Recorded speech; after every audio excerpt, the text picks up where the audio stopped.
Good morning class. Welcome to this lecture of database management system. This is the second lecture.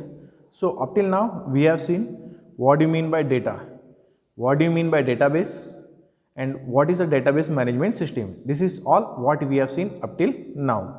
So basically data is some kind of anything that is recorded fact, and information is something which is useful for us, which we get by processing the data, and a collection of all of this, that is a database.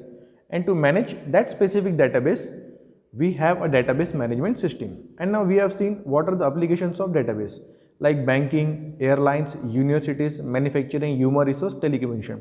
You name any field and we have a data there. आप किसी भी field का नाम लो और वहाँ पर हमको database की requirement है ही है.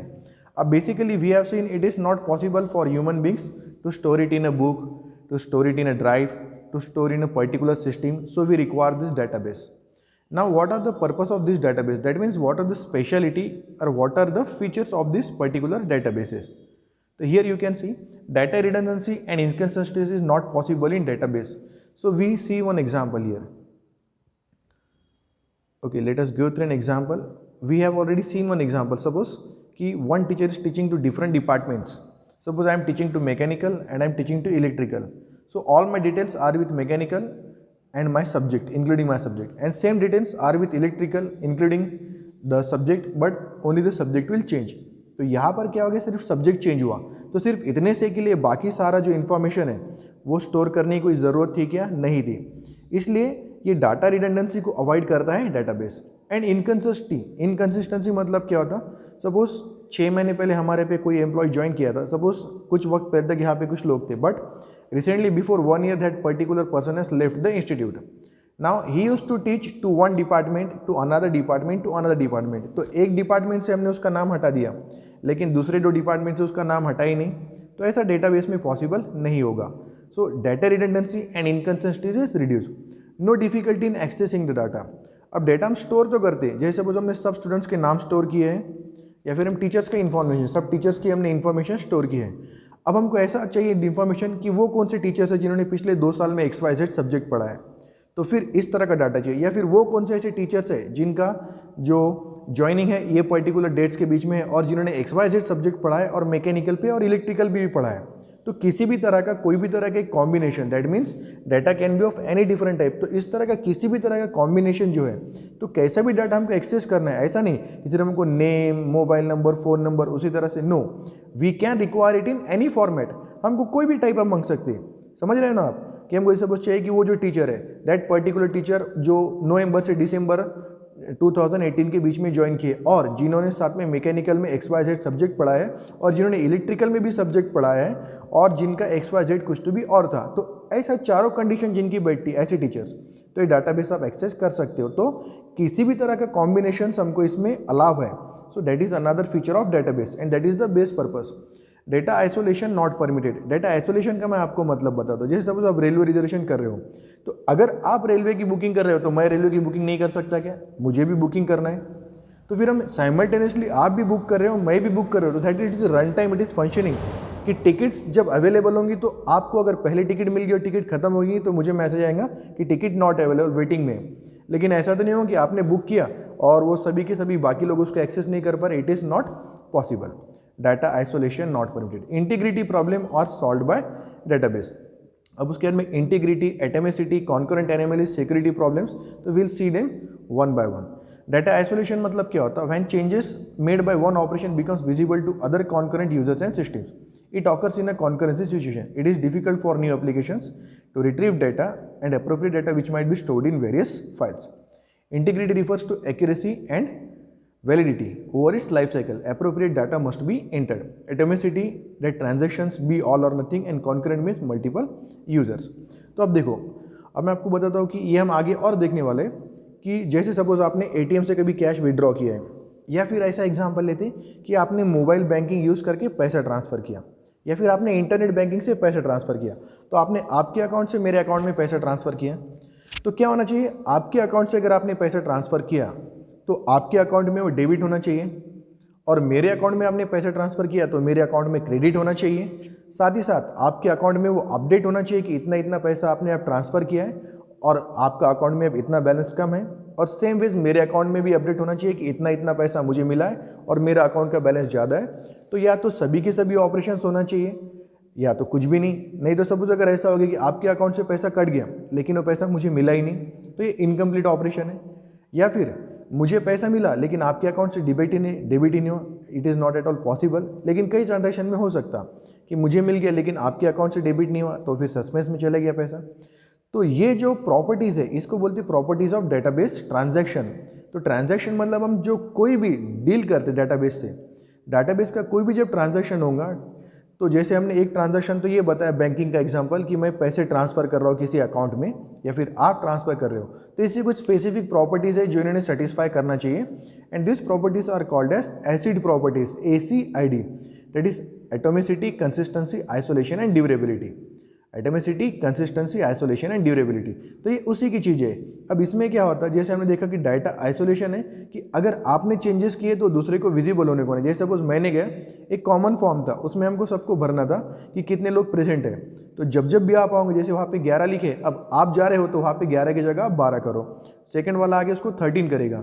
तो ये क्या होगा, इस तरह से जब साइमल्टेनियस लोग अपडेट कर रहे हैं तो आपने क्या अपडेट किया सामने वाले को दिखना चाहिए। ऐसा ना हो कि हम चेंज करने जा रहे हैं इन्फॉर्मेशन, किसी को रॉन्ग इन्फॉर्मेशन मिले। तो ये होगी उसकी आइसोलेशन की प्रॉपर्टी। इसके पहले हमने और भी देखा था। इंटीग्रिटी मतलब क्या होगा कि आप एग्जैक्ट वैल्यू भरो। जैसे अगर आप मोबाइल नंबर की जगह पे ईमेल आईडी डालोगे तो आपको प्रॉम्प्ट करेगा कि no, you have to enter the appropriate value, आपको मोबाइल नंबर ही वहाँ पर एंटर करना है। अब फिर आप बोलोगे ये कैसे करेगा, तो you have to write code behind that, there must be a programming, कि वहाँ पर लिखा रहेगा कि अगर मोबाइल नंबर है तो it must be a 10 digit number. हाँ, आप ये कर सकते हो कि 10 डिजिट नंबर की जगह आप 1 2 3 4 5 6 7 8 9 0 ऐसे भी नंबर लिख सकते हो। तो उसके लिए भी हम वैलिडेशन लगा सकते हैं कि the number should begin from 9 only, और वो नंबर ऑलरेडी एंटर्ड नहीं होना चाहिए किसी और के नाम से। तो ये सारे वैलिडेशन हम लोग कर सकते हैं। So that is integrity. Appropriate data must be entered. जहाँ पे आपको नाम एंटर करना है तो वहाँ पे फिर आपका नाम ही आना चाहिए, वहाँ पर आपने नंबर एंटर किया तो नहीं चलेगा। So these are the different properties of database. उसके बाद में कॉन्करेंसी मतलब वही जो हमने डिस्कस किया था रेलवे रिजर्वेशन के एग्जाम्पल से। Multiple users can access that particular data. Multiple users can access that particular data. So here you can see data redundancy, inconsistency, then data isolation, integrity, atomicity, concurrent analysis. Concurrent access anomalies का मतलब यही होता कि same time पे data update या delete नहीं होना चाहिए। अगर आप अपडेट कर रहे हो और माउस को डिलीट कर रहे हो, ऐसा नहीं होगा। अब इसको भी एक छोटे से एग्जांपल से समझते हैं कि सपोज XYZ टीचर है, अब उसका जो है सब्जेक्ट चेंज हो गया, वो कोई दूसरी डिपार्टमेंट में गया, तो मैं वो डाटाबेस में जाके वहाँ पर एंट्री कर रहा हूँ। तो अब जब मैं एंट्री कर रहा हूँ पर्टिकुलर रो में कि उसका मैं सब्जेक्ट चेंज करने जा रहा हूँ, और उसी टाइम में कोई वही सब्जेक्ट को वो पर्टिकुलर पर्सन का डेटा डिलीट ही करने जा रहा हूँ, तो ऐसा पॉसिबल नहीं होगा। इसका मतलब अगर मैं वो डाटाबेस में से एक स्पेसिफिक डाटा अगर लूँगा, एक स्पेसिफिक रो, और उसको जब मैं अपडेट कर रहा, तो जब तक मेरा अपडेट कंप्लीट नहीं होगा सामने वाला उसको डिलीट, अगला पर्सन कोई और भी उसको डिलीट नहीं कर पाएगा। तो मैं भी वर्क कर रहा हूँ, वो भी वर्क कर रहा हूँ, लेकिन इसका मतलब ये नहीं है कि दोनों एट ए टाइम वर्क करेंगे। जब मेरा अपडेट कंप्लीट होगा तो फिर से उस रो को वो एक्सेस करेगा। अब आप बोलोगे सर इसमें फ़ायदा क्या, फिर जैसे मुझे अपडेट किया मैंने और किसी ने डिलीट कर दिया, तो ये कैसा होगा, इसमें सिक्योरिटी ये आएगी कि आपको राइट्स दिए हुए रहते हैं। जैसे आप यूनिवर्सिटी के पोर्टल पे जाते हो तो आपको कितने राइट्स है वहाँ पर, जैसे आप आपका रिजल्ट देख सकते हो, आप आपका जो पेपर का जो भी आपको फॉर्म भरना है वो फॉर्म फिलअप कर सकते हो, आप लाइब्रेरी सेक्शन में जाके पेपर्स देख कर सकते हो, यूनिवर्सिटी के रिसेंट इवेंट्स देख कर सकते हो। लेकिन आपको अगर एक नोटिस डालना है यूनिवर्सिटी पे कि कल से अगले 8 दिन तक छुट्टी है, तो ये आप कर सकते हो क्या? नहीं। क्यों नहीं कर सकते? क्योंकि उसमें आपको वो एक्सेस नहीं दी गया। आप कैसे लॉगिन कर रहे हो? एज ए स्टूडेंट, तो स्टूडेंट को लिमिटेड एक्सेस है। जो एज ए एडमिन लॉगिन करेगा उसको उससे ज़्यादा एक्सेस रहेगी। सो व्हाट विल हैपन कि ये डेटाबेस में भी जो अपडेट करेंगे डेटा को या फिर जो डिलीट करेंगे उनको वो राइट्स रहेंगे, तो तभी वो उसको एक्सेस कर पाएंगे। ये ऑपरेशंस अपडेट, एडिट और डिलीट, लेकिन रिट्रीव करना तो कोई भी कर सकता। तो इसी वजह से क्या होगा, जब एक रो को मैं ऑपरेट कर रहा हूँ और दूसरा भी एडमिन है, उसको भी राइट है, लेकिन एट ए टाइम पे मैं अपडेट कर रहा और वो डिलीट कर रहा, ऐसा नहीं होगा। अगर मैंने अपडेट करने के लिए वो रो चूज करी तो वो रो को अगला वाला पर्सन डिलीट नहीं कर पाएंगे। So that is concurrent anomalies. Security problems. Security मतलब क्या होगा कि आपको ऑथराइजेशन है, जैसे आप आपके मोबाइल पे पिन लगाते हो, that is very simple security, कि जब तक आप आपका पिन नहीं डालोगे या फिर आपने आपका फिंगरप्रिंट्स दिया है या फिर आपने आपका आई स्कैन किया है और व्हाट एवर इट इज़, या फिर एक कुछ पैटर्न बनाया है, तो वो सिक्योरिटी है। तो डेटाबेस में भी वैसे सिक्योरिटी रहेंगे, आपको यूज़र आईडी और आपका पासवर्ड डालना पड़ेगा। और वो पासवर्ड अगर मैच करता है तो जैसे एडमिन लॉगिन के क्या पासवर्ड है या फिर यूज़र लॉगिन के लिए क्या पासवर्ड है, ये सारी चीज़ें की बात। तो that means security issues are also resolve. मतलब क्या हो गया, अब एडिशनल डाटा कहीं पे स्टोर नहीं हो रहा, ये एक चीज़ खत्म हो गई। सेकेंड पार्ट की जो डिफिकल्टी थी एक्सेसिंग में कि इतने सारे कॉम्बिनेशंस और परमिटेशंस हम वो सब एक्सेस कर सकते हैं। थर्ड पार्ट जो इनकन्सिस्टेंसी थी कि इनकन्सिस्टेंसी मतलब कि आपने सपोज किसी ने अपडेट किया और वो अपडेट हुआ नहीं, ऐसा होगा ही नहीं। अपडेट अगर किया तो अपडेट होगा, अगर एक जगह से डिलीट होगा तो हर जगह से डिलीट होगा। डाटा आइसोलेशन नॉट परमिटेड, ऐसा नहीं होगा कि एक ने अगर सपोज अपडेट किया तो दूसरे एट ए टाइम उसको डिलीट करेगा नहीं, वो उसको रोक सकेगा और जो भी चेंजेस होंगे सबको रिफ्लेक्ट होंगे। कॉन्करेंट एनालिसिस मतलब कि हर टाइम हर कोई उसको एक्सेस कर पाएंगे provided with their given rights. Atomicity maintain होंगी। एटोमिसिटी मतलब जो हमने देखा, या तो पूरा ऑपरेशन होगा या तो कुछ भी नहीं होगा। मतलब अगर समझो इन सडन क्या हो गया कि बिजली चलेगी और आप उतना कर रहे हो तो या तो आपका ऑपरेशन पूरा कंप्लीट होगा या तो पूरा नहीं होगा। वो ऐसा आधे अधूरे में नहीं लटकेंगे, उसको हम बोलते हैं रोल बैक। यानी आपके अकाउंट से अगर आप सपोज पैसे ट्रांसफर कर रहे हैं और कुछ एक प्रोसेस में कुछ इशू आ गया, सपोज आप फेलियर हो गई सिस्टम में, तो आपका पैसा या तो आपके अकाउंट से निकल के मुझे आ जाएगा या तो फिर आपके अकाउंट में ही रहेगा वापस। आधा अधूरा स्टेज नहीं होगा कि आपके अकाउंट से डेबिट हो गया और मुझे क्रेडिट नहीं हुआ। अब आप लोग ऐसा बोल सकते हैं कि सर कई बार ऐसा हुआ है कि अकाउंट से डेबिट हो गया लेकिन क्रेडिट नहीं हुआ, वो पैसा फिर सस्पेंस में चले जाता, उसको फिर उन लोग चेक करते और वो भी हमको रिफंड हो जाता। But for example I am trying to tell you कि डाटाबेस की प्रॉपर्टी क्या होना चाहिए, एटोमिसिटी, आइदर और, या तो पूरा का पूरा ऑपरेशन कंप्लीट हो या तो फिर कुछ भी ना हो। उसके बाद में सिक्योरिटी के जो इश्यूज है वो भी सॉल्व हो जाते, कॉन्करेंट एनोमलीज भी सॉल्व होती। तो इसी वजह से database is very much important. Now जो अब ट्रेडिशनल फाइल की अगर बात करें तो इसमें ऐसा कुछ भी नहीं रहता।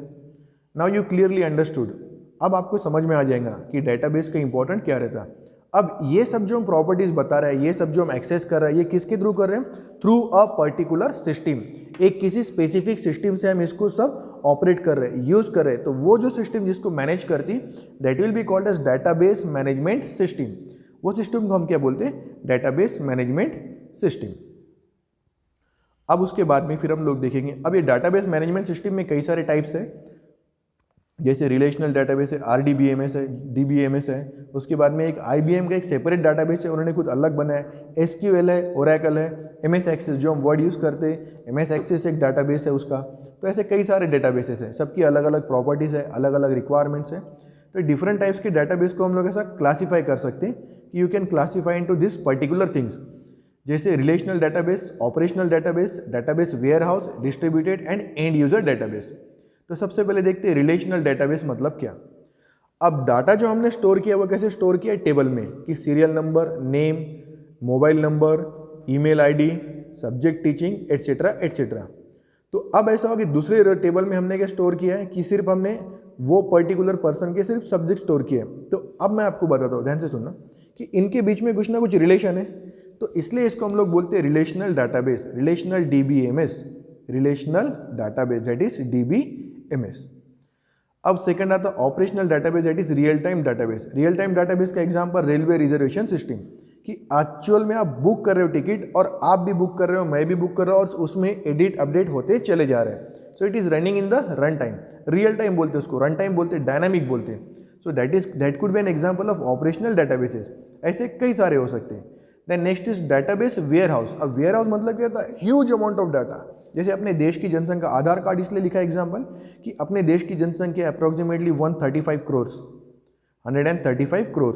तो 135 करोड़ लोगों का जो डाटा रहेगा आधार कार्ड का, तो उसमें उनका नाम है, उनका मोबाइल नंबर है, उनका एज है, उनका एरिया है, डेट ऑफ बर्थ है। तो ये इतना सारा जो डाटा स्टोर हुआ, और फिर उसके बाद में जब उन्होंने आधार कार्ड बनाया था तो तब सपोर्टिंग डॉक्यूमेंट क्या था, या फिर वो आधार कार्ड का यूज़ कैसे किया, कौन से बैंक से लेंगे, तो ये सारा इतना सारा जो टन्स एंड टीबीज में जो डाटा स्टोर है, तो वहाँ जहाँ पे इतना डाटा स्टोर रहता है उसको बोलते हैं डाटाबेस वेयरहाउस। जैसे अपन गोडाउन की बात करते ना, सादे अपने मैकेनिकल के आइटम्स के गोडाउन की बात, ये वैसा ही है database warehouse, that is huge data is stored. Distributed database, अब now you will understand this distributed database. अब डिस्ट्रीब्यूटेड डाटाबेस का मैं एक सिंपल सा एग्जांपल देता हूँ। आप अपने कॉलेज के डिपार्टमेंट में आए, कॉलेज में आए, तो कॉलेज में आपको मार्कशीट कलेक्ट करना आना था, तो हमने क्या किया, सेकंड ईयर की मार्कशीट एक्स पर्सन के पास दिए कि जो लोगों को फोर्थ सेम की मार्कशीट कलेक्ट करना है वो XYZ से कलेक्ट करेंगे, जिनको सिक्स सेम की करना है वो ABC से कलेक्ट करेंगे, और जिनको 8th सेम की कलेक्ट करना है वो किसी और से कलेक्ट करेंगे। So that means different people will give you the marksheets. Fourth same की कोई और दे रहा, सिक्स सेम की कोई और दे रहा, 8th सेम की कोई और दे रहा। मतलब हर कोई आपको अपने अपने हिसाब से जिसके पास जो चीज़ दी है वो आपको प्रोवाइड कर रहा है। तो अपना जो डिपार्टमेंट है वो हो गया एक डेटाबेस, और हमने क्या किया फिर उसको वहाँ का रश अवॉइड करने के लिए, वहाँ का मिसमैनेजमेंट अवॉइड करने के लिए उसको डिस्ट्रीब्यूट किया कि सेकंड सेम का यहाँ से मिलेगा, थर्ड सेम का, फोर्थ सेम का एंड सिक्स सेम का एंड सो ऑन। तो ये जो डिस्ट्रीब्यूशन है that is called as distributed database. अब आप बोलोगे सर ये इसका एग्जाम्पल को हम डेटाबेस से कैसे रिलेट करते हैं? तो जैसे मैं आपको बताता हूँ कि हम क्या करने, एक पोर्टल है, सपोज एक पोर्टल है, और वो पोर्टल पे क्या है कि काफ़ी सारी इन्फॉर्मेशन है। तो उन्होंने किया कि बहुत सारी इन्फॉर्मेशन रिमोट लोकेशन पे भी रखी हुई है कि ठीक है, जैसे आप जाते हो एक स्पेसिफिक डिपार्टमेंट में, आप अगर होटल्स में स्टे करते हो तो उनका एक सेपरेट डिपार्टमेंट है, सपोज बिलिंग डिपार्टमेंट। जैसे हॉस्पिटल्स की बात ले लो तो हॉस्पिटल का बिलिंग डिपार्टमेंट एक अलग है, पेशेंट्स की इन्फॉर्मेशन का डिपार्टमेंट अलग है, उसके बाद में उसको क्या ट्रीटमेंट चल रही है उसका डिपार्टमेंट अलग है। लेकिन सब डाटा अगर चाहे, अगर जैसे सपोज उन्होंने बोला कि बिलिंग डिपार्टमेंट पे गए और बताया कि नहीं सर मैं ये रूम में नहीं था, कुछ तो भी चार्जेस में फ़र्क है, और ये ट्रीटमेंट नहीं दिया था, कुछ और टैबलेट्स दी गई थी, उसका बिल इसमें एडिशनल ऐड हो गया, तो वो उनसे चेक करेंगे जाके कि ओके वो डेटाबेस में, फिर वो बताएंगे हाँ इसमें थोड़ी गलती है, यहाँ पर आके उसको ठीक करेगा। तो they are related but they are being distributed for the purpose of ease of access, to avoid the rush and to avoid the mismanagement. तो इस तरह के डेटाबेस को हम लोग बोलते हैं distributed database. Then end user database, it is very simple. End user database मतलब कि जो हमको जितना डेटाबेस से इंटरेक्ट हम लोग, जैसे एक पोर्टल है कि आपको सपोज आपको फेसबुक पे अकाउंट ओपन करना है, तो आपको फिर एक स्पेसिफिक पेज पर जाना पड़ेगा और वहाँ पर आप आपकी इन्फॉर्मेशन अपडेट करोगे, वो किसी डेटाबेस में चली जाएगी। और उसके बाद में लेकिन आप वो इन्फॉर्मेशन जाओगे, आपका अकाउंट ओपन होगा, लेकिन आपको उससे ये कोई कंसर्न नहीं है कि अब वो इन्फॉर्मेशन कहाँ पे जा रही, कैसे स्टोर हो रही, अकाउंट कैसे ओपन है। आपको क्या देखना है सिर्फ कि आपके लिए सिर्फ इतना है कि आप उससे जब इंटरैक्ट कर रहे हो तो आपका अकाउंट ओपन हुआ, आपकी सारी इन्फॉर्मेशन वहाँ पे कंटेक्ट हुई, आपने पिक्स डाले, जो कुछ भी आपको राइट्स थे कि आप उस पर कुछ अपलोड कर सकते हो, कुछ आप पोस्ट कर सकते हो, कुछ आप शेयर कर सकते हो, लाइक कर सकते हो, कमेंट कर सकते हो, किसी को टैग कर सकते हो, तो ये सारी चीज़ें वहाँ पर आप कंप्लीट कर पा रहे हो। So that is and user database. लेकिन उसके बैकग्राउंड में क्या चल रहा है इससे हमारा कोई कंसर्न नहीं है, वो कहाँ पर गया इससे भी हमारा कोई कंसर्न नहीं है। मतलब एक तरह का पोर्टल है, वो एंड यूजर को जितना एक्सेस होता तो हमारे लिए क्या हो गया, हमारे लिए उतना ही डेटाबेस हो गया कि वही हमारे लिए सिस्टम होगी, ठीक है हमको उससे ज़्यादा उसकी ज़रूरत भी नहीं है। So these are the different types of databases, relational, operational, database, warehouse, distributed and end user. ये डिस्ट्रीब्यूटेड देखो आप यहाँ पे ख्याल में आएगा, एक स्पेसिफिक नेटवर्क है, उन्होंने क्या किया अलग अलग जगह पे मैनेजर बना दिए, है ना। तो ये पर्टिकुलर डेटा इनके पास है, एक डाटा इनके पास है, जैसे सपोज कि इनके पास डाटा है कुछ तो भी ए डाटा इनके पास है, इनके पास है बी, इनके पास है सी, इनके पास है डी। अब यहाँ पे कोई पर्सन ए डाटा सर्च करने गया तो उसको सबका मिल जाएगा, लेकिन कोई पर्सन यहाँ पे बी डाटा अगर सर्च करने गया तो ये क्या करेंगे, ये ए वाला यहाँ से वो डाटा मंगा के इसको प्रोवाइड कर देगा। अगर यहाँ पे सी का डाटा आप सर्च कर रहे हो तो ये यहाँ से सी से मांग के इसको दे देगा। समझ में आया ना, जैसे हमारे सेपरेट डिपार्टमेंट्स बने हैं, लेकिन कुछ इन सर्विस ऐसे रहती है कि ठीक है वो डिपार्टमेंट से आप यहाँ पर लाकर दे देते हो। एक सिंपल सा एग्जांपल बताओ, आप सपोज हॉस्पिटल में गए और आपको बोला कि आपका ब्लड टेस्ट करना है, तो आपको ब्लड बैंक में जाना, आपको पैथोलॉजी लैब में जाना पड़ेगा। तो पैथोलॉजी लैब में जाने के बजाय हम लोग क्या करते हैं कि पैथोलॉजिस्ट को वहीं पे बुलाते हैं, वो लैब से कोई आएगा आपका ब्लड सैंपल ले लेगा, मतलब जो सर्विस वहाँ पर नहीं थी वो आपको मिल जा रही है। तो इन्होंने ऐसे ही किया कि डाटाबेस को डिस्ट्रीब्यूट किया, लेकिन वो डिस्ट्रीब्यूटेड में उससे रिलेटेड जो कुछ भी है उसको वो स्पेसिफिक उसी की लोकेशन पे प्रोवाइड किया। अब हम जो बात की एग्जाम्पल की वो फिजिकल की बात हो गई, this is all in the software world. ये जो कुछ भी हम बात कर रहे हैं ये हम बात कर रहे हैं in this non physical world की, ये इन दिस वर्ल्ड की, यहाँ पर एक इन्फॉर्मेशन, ये इन्फॉर्मेशन यहाँ पर हमको अवेलेबल हो गई। So that is distributed database. अब उसके बाद मैं आपको बताता हूँ कि different types of database softwares. तो टॉप लेवल, मिडल लेवल है। तो जैसे टॉप लेवल में जो है ये है ओरेकल, MS SQL, उसके बाद में मिडल लेवल में IBM का DB2, MySQL, और सबसे जो लो लेवल है MS Access। अब इनके फिर लेवल्स मतलब क्या डिसाइड होती है और इसका क्या रिलेवेंस है, मतलब लेवल क्यों बनाई है और लेवल का काम क्या है फिर। तो जैसे जो मैक्सिमम जो डाटा की हमने प्रॉपर्टीज देखी, और जब बहुत सारा ही जो डाटा रहता, कॉम्प्लेक्स डाटा रहता, सेकंड मतलब जब डाटा की क्वांटिटी और उसकी क्वालिटी कि मतलब डाटा कितना है, अगर ह्यूज डाटा है। सेकंड वो कॉम्प्लेक्स डाटा है, वो आपको उसमें बहुत सारे परम्यूटेशंस एंड कॉम्बिनेशंस चलाने हैं, तो सेकंड वो कॉम्प्लेक्स डाटा हो गया। थर्ड वो डाटा की सिक्योरिटी कितनी ज़्यादा इंपॉर्टेंट है, समझ में आ रहा? वो डाटा की जैसे अपने घर की किराना जो अपन लाते हैं उसकी एक बुक है, वो बुक समझो अपन ने कहीं भी रख दी, किसी ने आके पढ़ भी लिया तो उसमें हमारा कोई लॉस नहीं होने वाला है। लेकिन अगर मैंने मेरे पासवर्ड्स, मेरे बैंक के आईडीज, पासवर्ड्स, ये सारी इन्फॉर्मेशन हिडन कहीं पे रखी है और वो किसी को मिल गई तो उससे मेरा लॉस हो सकता है। तो मतलब सिक्योरिटी मेरे लिए कहाँ इंपॉर्टेंट है, जहाँ पर मेरा कुछ तो भी इंपॉर्टेंट मटेरियल, इंपॉर्टेंट डेटा रखा हुआ है। So that is the thing. तो ये जो टॉप लेवल डेटाबेस है, इसमें हमने क्या कंडीशन देखी कि डाटा कितना ह्यूज डाटा है, कॉम्प्लेक्स डाटा है और डाटा की इंपॉर्टेंस कितनी है, उसकी सिक्योरिटी कितनी ज़्यादा आपको हाई चाहिए। तो बट ऑब्वियसली अगर हायर सिक्योरिटी की साइड में आपको जाना है तो you have to go for top level databases. अब वो टॉप लेवल डेटाबेस में आता ओरेकल और MS SQL, SQL structured query language. Oracle and SQL जो IT में वर्क करते, they have a dream to work in the company like Oracle, क्योंकि Oracle एक बहुत बड़ा नाम है। It is been founded by 4 different partners. We know the name of 3 people, the 4th one is yet not known to us, and when you go into it deeps कि how it is being formed, you will understand कि इसमें कितने सारे concepts है उसके behind, उनका logic क्या चलता, तो कई सारी चीज़ें हैं। Anyways, so that is a top level database। Middle level database IBM ने अपना खुद का निकाला है DB2। अब आप बोलेंगे सर IBM का डेटाबेस है तो वहाँ पे सिक्योरिटी नहीं है क्या? यस, वहाँ पर भी हाई सिक्योरिटी है, all the security things they have applied, but उनका जो डेटा है वो इतना बहुत ज़्यादा नहीं है, वो उन्होंने IBM से रिस्ट्रिक्ट किया है, इसलिए फिर वहाँ पर वो यूज़ कर सकते हैं। या फिर they have customized as per their own requirement, कि ये डाटा हमने उनके हिसाब से बनाया हुआ है, तो डेटाबेस उन्होंने खुद बनाया, सो वो उन्होंने उनके हिसाब से बनाया, so that is the middle level database. Low level मतलब MS Access। MS Access मतलब ये सबसे सिंपल है, with word you can use this, एकदम सिंपल लेवल का है। अब इसमें क्या होता है, जैसे जैसे हमारी लेवल बढ़, जैसे मैं आपको सिंपल बताता हूँ कि आप अगर ट्रैवल करते हो प्लेन से तो आप इकोनॉमी क्लास से प्रीमियम क्लास में जो फैसिलिटीज़ है, जो सारी चीज़ें, उनका फ़र्क पड़ता, तो सेम फ़र्क पड़ता है यहाँ पर लेवल्स ऑफ डेटाबेस। उसकी कॉस्ट में फ़र्क पड़ेगा, उसके फंक्शनलिटी में फ़र्क पड़ेगा, and in today's world it is easier for you to understand version, है ना।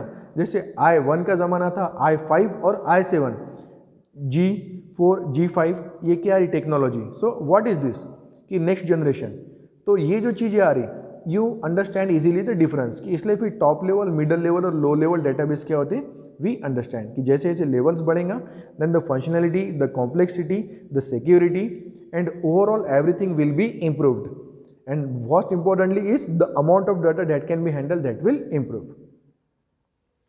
अब उसके बाद में नेक्स्ट पार्ट आता व्यू ऑफ डेटा। तो अब हमने यहाँ तक क्या देखा कि हमने बहुत सारा डाटा लिया है और वो डाटा कहीं पे स्टोर किया है। अब ये जो भी डाटा हम स्टोर करते हैं ना, वो डाटा को स्टोर करते हैं हम in the form of tables. तो आप ऐसा समझ लो, वो टेबल मतलब ही वो डेटा है पूरा का पूरा, वो टेबल मतलब ही एक एंटिटी है और वो टेबल में हमने डाटा स्टोर किया है। अब हमने टेबल में पूरी इंफॉर्मेशन, रोज में हमने जो लिखा है, जैसे हम लिखते हैं ना column, serial number, name of the person, तो जो हमने कॉलम्स के नेम दिए उसमें हमको क्या चाहिए, उसमें हमको स्पेसिफिक वो पर्टिकुलर एट्रीब्यूट ही चाहिए, जैसे नेम के कॉलम में नेम ही आना चाहिए। So these are the things. तो हमने डाटा तो स्टोर कर लिया, अब वो डाटा को हमको व्यू करना है। व्यू करना है मतलब कि वो व्यू का मतलब आपको बताता हूँ, व्यू मतलब होता है देखना। अब वो डाटा हमको देखना है, तो हमको क्यों देखना है, क्योंकि हमने स्टोर इसके लिए किया है ताकि जब भी हमको काम पड़े, whenever we require we can access that particular data, इसीलिए हमने उसको वहाँ पर स्टोर करके रखा हुआ है। तो इसमें 3 टाइप्स आते हैं, data abstraction, instances and schema and data model. Abstraction, instances and schema and data model, तो ये अलग अलग क्या है, वील सी।